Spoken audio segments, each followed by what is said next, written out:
Let's bring in former Michigan Congressman and Trump surrogate Peter Hoekstra. Thanks for joining us this morning, sir.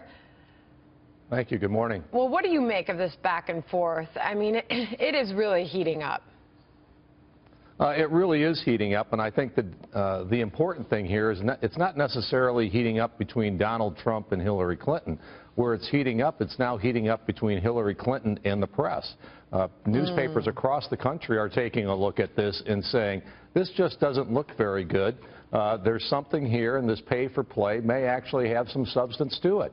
And we know that Reince Priebus, the GOP head, put out a press release yesterday calling on Hillary Clinton to hold a press conference over all of these outstanding questions over her, over that sensitivity with the foundation and her time as Secretary of State. We know it's been over 250 days since she has held one.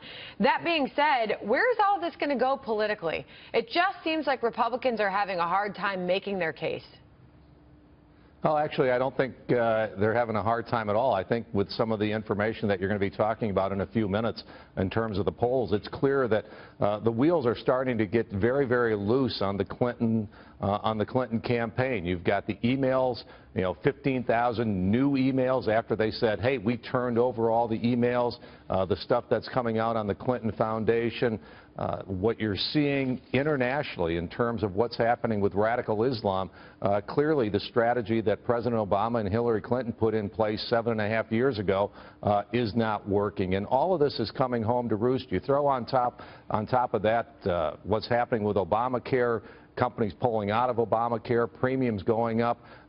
There's really not a success story that Hillary Clinton can point to in the last 7.5 years that says, based on what we did here, really leads us to believe that we should have another 4 years of an Obama term. And I also want to get your take on this, Congressman. You are a former House Intelligence Committee chairman. Hillary Clinton is set to receive her first national security briefing this weekend. Many Republicans, including Donald Trump and House Speaker Paul Ryan, have said Clinton should not be given classified information in light of her ongoing email scandal. Congressman, do you agree with that? Now, I think she should get it.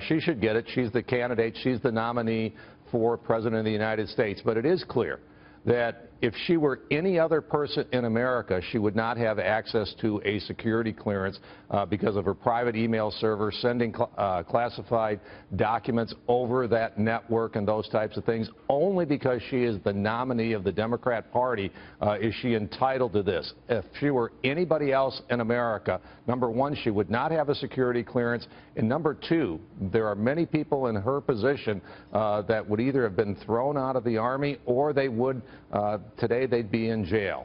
And you referenced earlier the changing polls where we have seen Hillary Clinton with a decent lead on Donald Trump. But after that Clinton bounce following the conventions, Congressman, new polling that we're looking at right now indicating, as you mentioned, a tightening race in some key battleground states like North Carolina, Florida, and Arizona. Congressman, should Hillary Clinton be worried about Trump catching up with her with, I think we've got like 75 days to go till November? She should be very, very nervous. The Democrats should be very nervous. Their record of what they've done in the last 7.5 years does not instill confidence in the American people, number one, for their agenda, and number two, for their ethics. The other story that's going to start coming out very soon, and the media is starting to raise this, is all of the money that Mrs. Clinton is raising for her campaign. She's touting the numbers, but there's going to be lots of questions raised when you have fundraisers where, the entry price to the fundraiser is $50,000 just to have a cocktail with Mrs. Clinton. So, it's one issue after another. They think they're going to win this campaign because of all the money that they're raising. Donald Trump is going to win this election because he's actually connecting with the American people on the issues that they care about. Congressman Kirsten Haglund here, and it's nice to see you from a former Michigan girl myself. But I want to ask you about this issue of transparency, because Hillary Clinton, yes, all of this keeps coming out about her, and we see this slow drip of scandal. But at least she has made the attempt to look like she's being transparent, right, with saying, no, release them all, even if she knows it's not really going to happen. But why doesn't Trump then kind of follow that lead and release his tax returns? Because I feel like that would show a lot of people that, yes, he is willing to be transparent as well. Well, I mean, he's under audit. He's going to wait until that audit is complete before he releases his tax return. But he doesn't need to, right? But I think when you say he doesn't need to, but I think, it's a legal process that they're going through, and you know, I've been audited a number of times. I'm not sure that I would want to release my tax returns until after the audit was complete.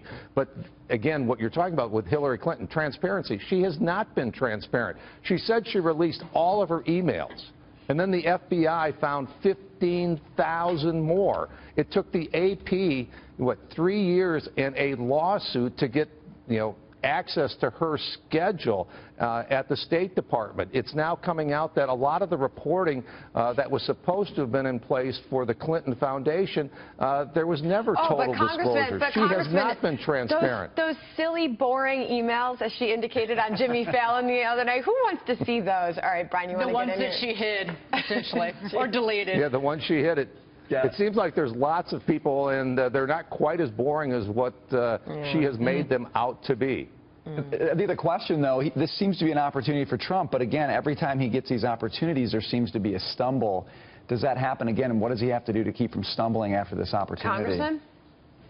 Yeah, he very much needs to stay focused. He needs to stay on message, and I think over the last number of weeks, that's exactly the kind of discipline that his campaign has been displaying. I met with Mr. Trump last week. We talked about national security issues just before he had his briefing. He had a great group of people in there. He is serious about learning these issues in depth to make sure that the policies that he is proposing will actually get the kind of results that he's looking for. He is very, very focused, and remember, he's been a political candidate for a little bit more than a year. He has done he's gone through a tremendous learning curve. He's very, very smart. He's going to get this right over the last 75 days. Yeah, in some of these key battleground states, he's got a lot of work to do, though. He's got a lot of work to do. He does. Yep, and we're primed for the task. Okay.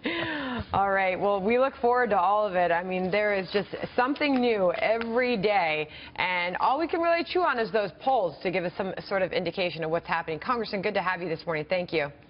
Hey, great. Thank you. All right.